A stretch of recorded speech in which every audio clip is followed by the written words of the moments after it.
The New Testament is a collection of 27 books, quite simply the most important book ever written, right?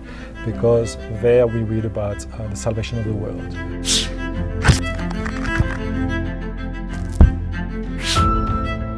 It's a book that, through a number of books collected together, collects the memory of the early Christians as they remembered the events that took place through the incarnate Son of God. At some point, at some level, then we start having some compositions, written compositions. There may be letters. In the case of Paul, for instance, he's writing to various churches.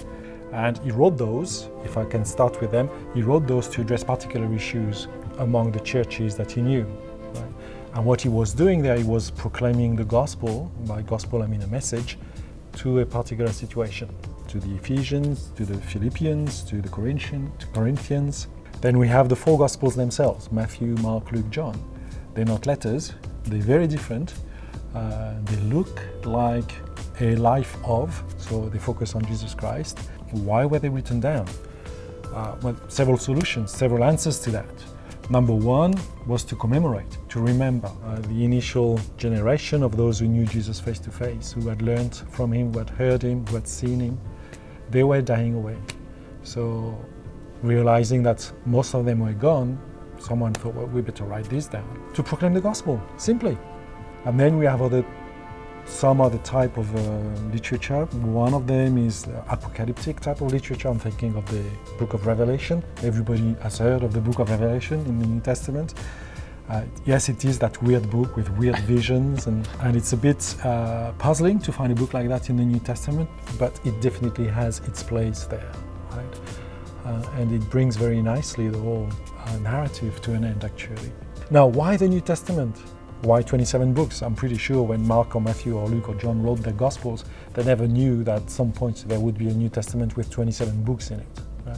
So that's the result after a number of years, decades, even centuries. We have the New Testament fully set by the year 367 in a letter by St. Athanasius. He gives us the list, and it's the list exactly as we have it today. But that's the 4th century.